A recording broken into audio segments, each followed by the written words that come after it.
साथियों नमस्कार। जन सरोकार मंच के कविता जब बोलती है कार्यक्रम में आप सभी का हार्दिक स्वागत है, वंदन है, अभिनंदन है। सबसे पहले मैं जन सरोकार मंच की पूरी टीम और देवेंद्र सर को हार्दिक धन्यवाद देना चाहूंगी, जिन्होंने हमें इस कार्यक्रम में जोड़ा। और मैं धन्यवाद देना चाहूंगी आप अपनी प्रिय कवि रुचि बहुगुणा जी का भी, कि जिन्होंने टाइम निकाल कर आज इस मंच पे पधारी हैं। दोस्तों, ये लाइनें सुनिएगा आप ध्यान से। ईश्वर तुम आत्महत्या कर लो अब, सही वक्त पर तुम्हारे अस्तित्व का समाप्त हो जाना ही अच्छा है। अपने झूठे मुखौटे को हटाओ और कर लो स्वीकार कि सिसकते हो तुम भी। ये बेहतरीन लाइनें हैं हमारी आज की मेहमान रुचि बहुगुणा जी की। रुचि बहुगुणा जी के साहित्य सृजन का फलक बहुत ऊंचा है, जिन्हें हम आधे घंटे एक घंटे में नहीं बयां कर सकते। फिर भी आज उनका संक्षिप्त परिचय देते हुए हम आपको उनकी कविताओं की ओर ले चलेंगे, जो हमारे लिए सुनना बेहद जरूरी है और उनको समझना भी बेहद जरूरी है। तो रुचि बहुगुणा जी के साहित्य सृजन की बात तो बाद में है। रुचि बहुगुणा जी एक बेहतरीन इंसान है, कवि ही नहीं बेहतरीन इंसान भी हैं। ये आप जब उनकी कविताओं को सुनेंगे, जानेंगे, समझेंगे, तब आपको पता चलेगा इस बात का। मैं जहां तक जान पाई हूं बहुत बेहतरीन इंसान है, प्रेम भरा हुआ है उनके भीतर। तो मैं जिस तरह के आजकल हालात चल रहे हैं, जिस तरह पूरी देश दुनिया में, सिर्फ हमारे भारत में ही नहीं पूरे देश दुनिया में जिस तरह से हालात चल रहे हैं, तो उसमें प्रेम की बहुत जरूरत है। और हमारी रुचि जी आज की जो हमारी मेहमान हैं, उनमें प्रेम बहुत है। तो आप सुनेंगे, मैं उनका संक्षिप्त परिचय देते हुए फिर उनको मैं आमंत्रित करूंगी अपनी कविता पाठ के लिए। रुचि बहुगुणा जी का जन्म 18 अक्टूबर को देहरादून उत्तराखंड में हुआ है। एमए अंग्रेजी साहित्य एवं समाज शास्त्र में किया है उन्होंने। प्रकाशित पुस्तकें हैं मन का ठौर, बोधि प्रकाशन जयपुर से प्रकाशित है। प्रेम तुम रहना प्रेम कविताओं का साझा संकलन है। वर्ष 2022 में दूसरा कविता संग्रह ढाई आखिर की बात, ये प्रेम कविताओं का संग्रह है उनका। न्यू वर्ल्ड पब्लिकेशन नई दिल्ली से प्रकाशित हुआ। प्रतिष्ठित पत्रिका पाखी, परिंदे, युगवाणी सहित सभी महत्वपूर्ण पत्र पत्रिकाओं में कविताएं एवं आलेख समय समय पर प्रकाशित होते रहते हैं। मलयालम, उड़िया, पंजाबी, मराठी, संस्कृत, अंग्रेजी सहित कई भारतीय भाषाओं में उनकी कविताएं अनुदित भी हैं। भारतीय कविता कोश एवं प्रतिष्ठित वेव पत्रिका हिंदवी के साथ ही पहली बार ब्लॉग स्पॉट पर रचनाएं प्रकाशित हैं। रुचि जी संप्रति में के रूप में स्वतंत्र लेखन करती हैं और इस समय रुचि जी ऋषिकेश जिला देहरादून में रह रही हैं। तो मैं बहुत आदर के साथ रुचि जी को आमंत्रित करती हूँ कि वे मंच पे, जन सरोकार मंच पे आएं और अपनी कविताओं का पाठ करके हम लोगों को आनंदित करें। धन्यवाद। रुचि जी, आपका स्वागत है। नमस्कार सालू जी और नमस्कार देवेंद्र जी, आप लोगों का बहुत आभार मुझे इस मंच पर आमंत्रित करने के लिए। जितनी अभी प्रशंसा आप लोगों ने सुनी, इस प्रशंसा का लेश मात्र भी शायद मुझ में नहीं है। एक बस छोटा सा प्रयास है कि लेखन निरंतर करती हूँ, लेखन से अधिक पठन पाठन मुझे रुचिकर लगता है। बहरहाल यहाँ पर इस मंच पे आकर कुछ कविताओं को सुनाने की बात कही गई है। अभी जिस कविता की पंक्तियां शालू जी ने सुनाई, उसी कविता से शुरुआत करते हैं।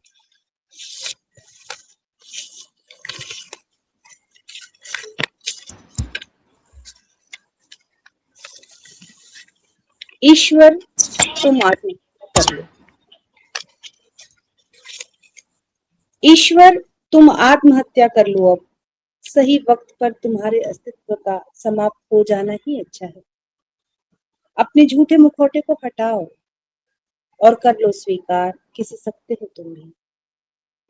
यदि ये दुनिया तुम्हारे लिए खेल है तो तुम्हें नहीं लगता कि खेल एक तरफा होता जा रहा है, कि कमजोर के आंसुओं से अब तुम्हारी सत्ता डिगने की कगार पर।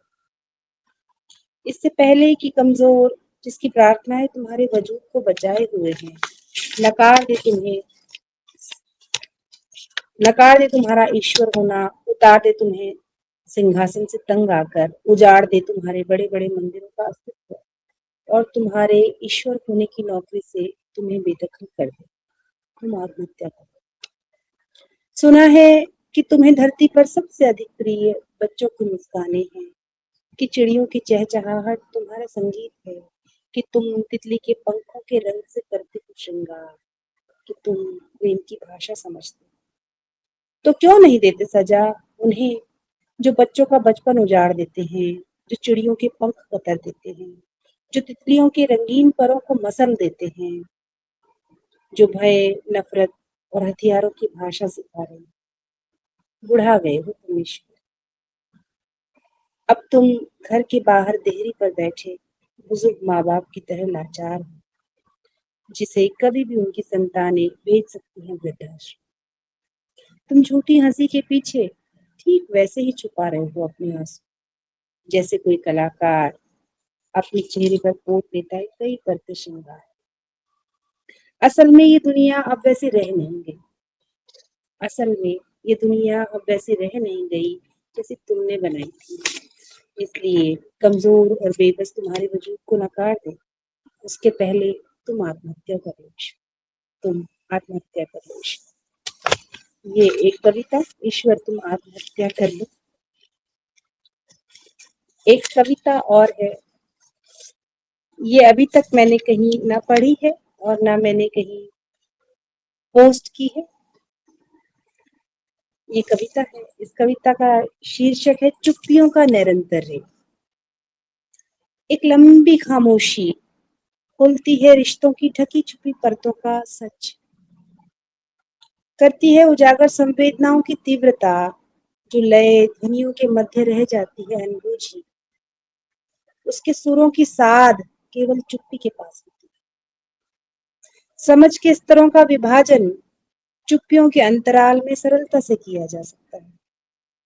प्रेम, घृणा, दुख व क्रोध सभी को समान रूप से अपने आंचल में देती हैं आश्रय चुप्पियां। कभी कभी चुप हो जाना ही बचा ले जाता है संबंध की गरिमा। कभी कभी चुप हो जाना ही बचा ले जाता है संबंध की गरिमा को, और अक्सर ही चुप्पी देती है प्रश्रय निर्णय लेने की आवश्यकता को भी। तर्क शक्ति की परिधि का विस्तार और अर्थ गहने का कौशल्य, तर्क शक्ति की परिधि का विस्तार और अर्थ गहने का कौशल्य वाचालता से अधिक चुप्पियों के माध्यम से ही मिलता है। अक्सर जो बातें लिखे जाने बोले जाने पर अर्थहीन हो जाती हैं, उनका सार गहनता से समझाती है चुप्पियां। चुप्पियों के निरंतर से भी कांपता है हवा का गात। गात मतलब शरीर, देह। चुप्पियों के निरंतर से भी कांपता है हवा का गात। थरथराती हवा गह लेती है चुप्पी का गहन अर्थ और जन्मती है एक विरल नवजात। ये एकदम नवीन कविता है। एक एक कविता मेरी सिग्नेचर पोइट्री कही जाती है, मानी जाती है। मैं पहाड़ से हूँ और ये पहले कविता संकलन की कविता है। पहाड़ की औरतें। पहाड़ की औरतें सूरज को जगाती हैं मुंह अंधेरे, बनाकर गुड़ की चाय और उतारती हैं सूर्य रश्मियों को जब जाती हैं धारे में। भर लेती हैं सूरज की किरणों को जब भरती हैं बंठा धारे के पानी से। पहाड़ की औरतें रखती हैं सूरज के लिए कुछ पल आराम के, भरी दोपहरी में सुस्ता लेता है भास्कर, पहाड़ी औरतों के सिर पे रखे घास के बोझ तले। और सांझ को जब गोधूली बेला में आते हैं पशु पक्षी अपने आशियानों में लौटकर, तो सूरज को भी कर देती है विदा अपनी रसोई में चूल्हे की आग जलाकर। पहाड़ी औरतें रखती हैं बनाकर यादों को कुटियारी। इसमें कई देशज शब्द आए हैं, पहाड़ी शब्द है। कुटियारी, कुटियारी एक छोटी सी पोटली होती है जिसमें कोई अपनी मनपसंद चीज रखी जाती है, छोटी सी पोटली होती है, उसे कुटियारी कहा जाता है। पहाड़ी औरतें रखती हैं बनाकर यादों को कुटियारी, और जब कमर झुक जाती है उनकी, तो समूण बनाकर सौंप देती हैं वो कुटियारी अपने नाती पोतों। समूण का अर्थ होता है सौगात, भेंट, उपहार। पहाड़ी औरतें असमय ही हो जाती हैं बूढ़ी, क्योंकि उन्हें होता है तजुर्बा चढ़ाई का और रपटीली ढलानों का भी। पहाड़ी औरतों के चेहरे की झुर्रियों में पूरा पहाड़ दिखाई देता है। पहाड़ी औरतों के चेहरे की झुर्रियों में पूरा पहाड़ दिखाई देता है। लदा होता है उनके कांधों पर बोझ पहाड़ के जैसा। पहाड़ी औरतें नहीं डरती चढ़ाइयों को देखकर, यूं ही नहीं घबराती उतरती रपटीली पगडंडियों पर चलने से, क्योंकि वो रोज ही भरती है कुलांचे किसी कस्तूरी मृग सी इन रास्तों पर। असल में पहाड़ी औरतें रखती हैं एक पूरा पहाड़ अपने अंदर। असल में पहाड़ी औरतें रखती हैं एक पूरा पहाड़ अपने अंदर।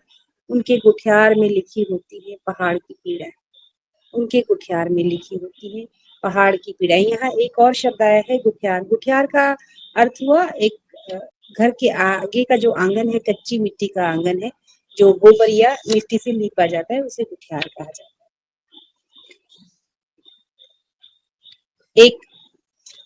एक और कविता, मूलतः मैं प्रेम की कवि हूँ, तो एक प्रेम की कविता सुनाती हूँ।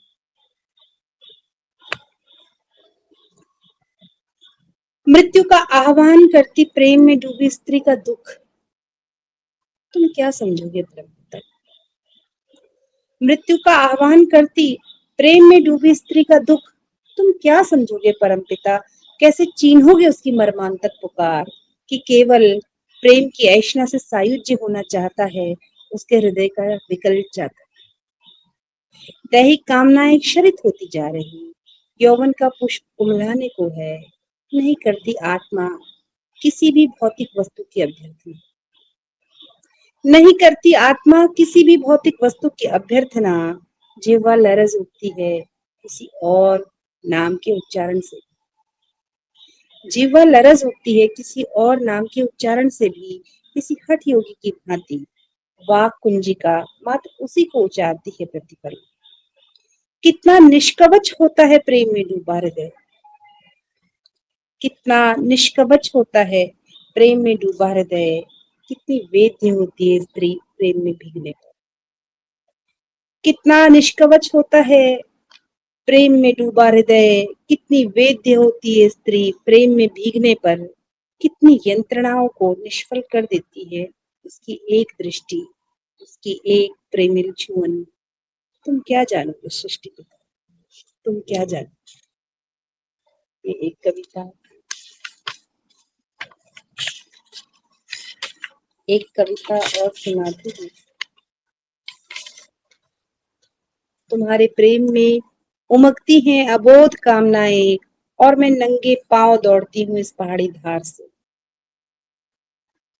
फ्योली असमंजस में पड़ी है। फ्योली हमारे पहाड़ में खिलने वाला, चैत के महीने में खिलने वाला एक बहुत सुंदर पीले रंग का पुष्प है, जो सुकोमलता और सौंदर्य दोनों का प्रतीक है।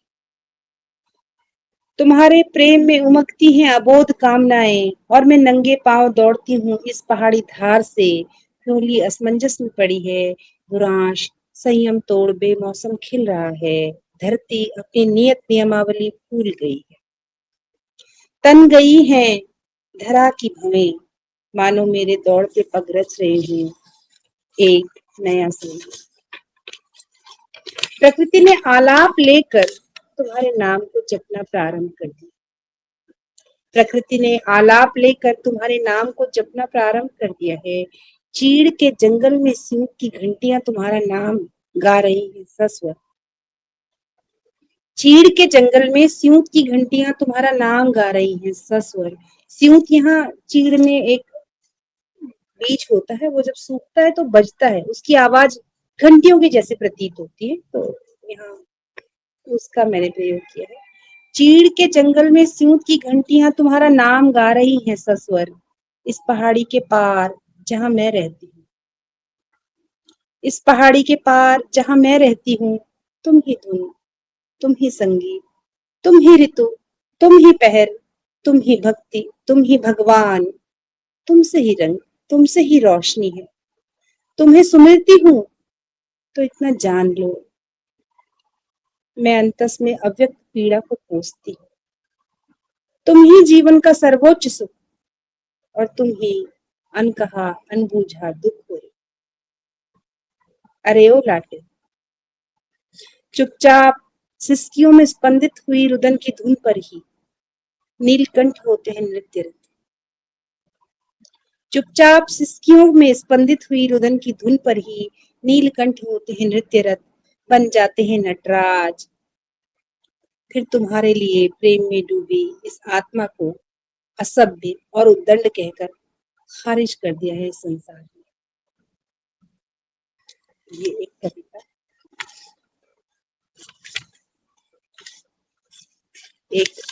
एक हमारी एक और कविता है। बहुत सुंदर कविताएं पढ़ रही हैं आप रुचि जी, और हम रूबरू हो रहे हैं पहाड़ की जिंदगी से भी आपके माध्यम से थोड़ा थोड़ा। हम चाहते हैं कि वो घंटियां जो हैं, चीड़ की घंटियां पूरे देश में बजे। आप सुन रही हैं इतने प्रेम से, ये बात है। मैं एक कविता सुना रही हूँ, प्रेम कविताओं में ये मेरी सिग्नेचर पोइट्री मानी जाती है। इस कविता का शीर्षक है पुकार।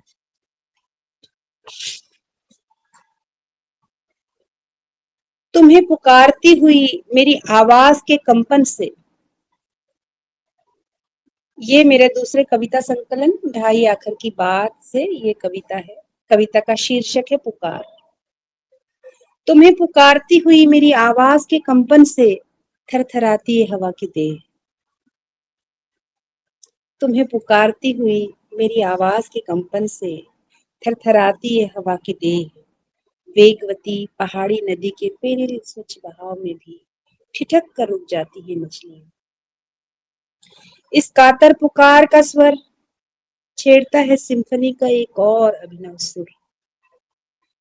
धू धू कर जलती है तुमसे मिलने की कोमल कामनाएं।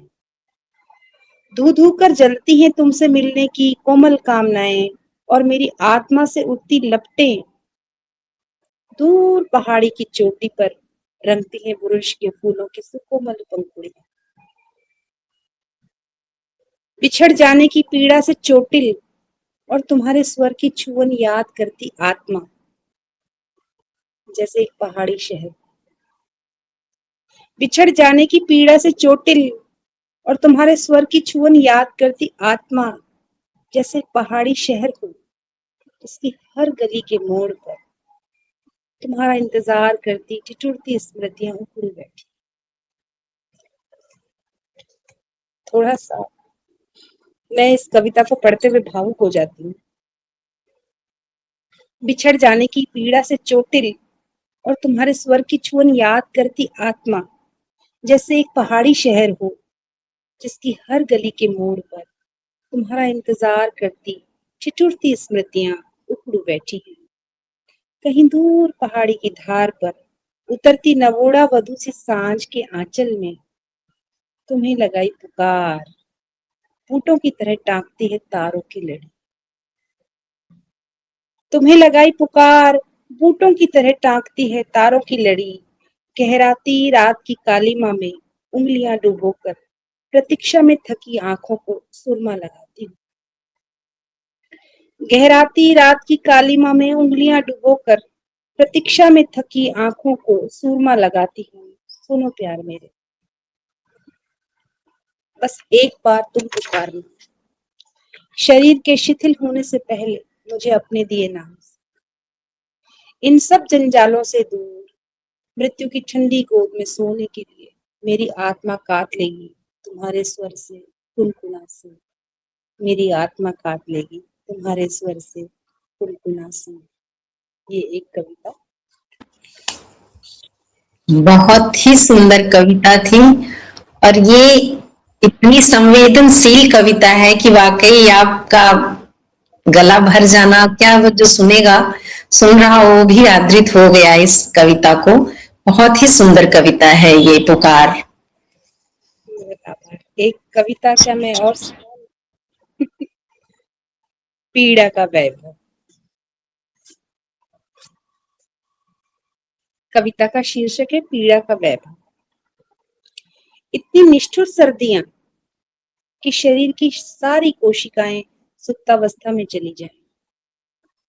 मैं जीवित हूं तुम्हारी याद को लपेटे हुए, मानो हृदय की भीत से लगकर भीतर जल रही हो सिगड़ी सी कोई।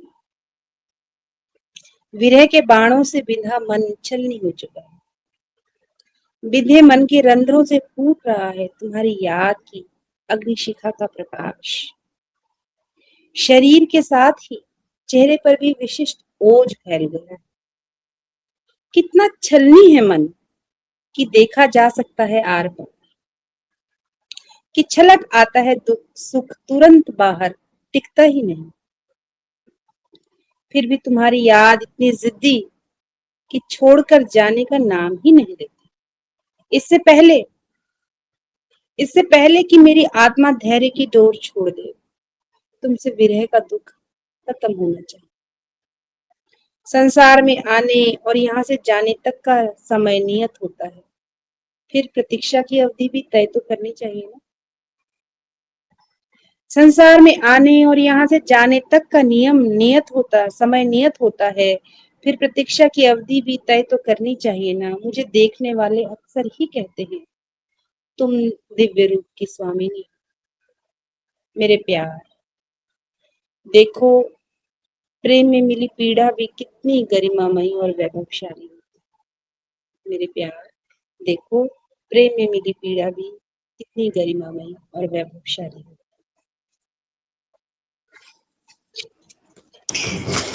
बहुत बहुत धन्यवाद। बेहतरीन कविताएं सुनाई आपने।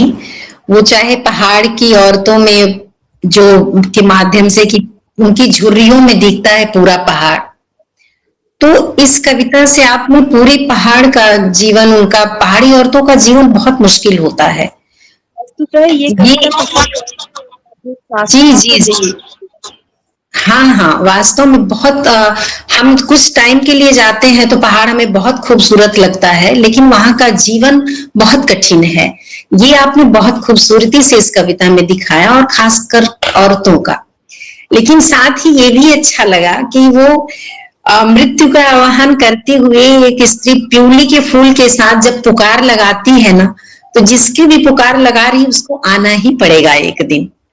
बहुत सुंदर, बहुत अच्छा लगा। आपकी बेहतरीन कविताओं से हम रूबरू हुए। आपका और जन सरोकार मंच का एक बार बहुत बहुत धन्यवाद। नमस्कार। नमस्कार।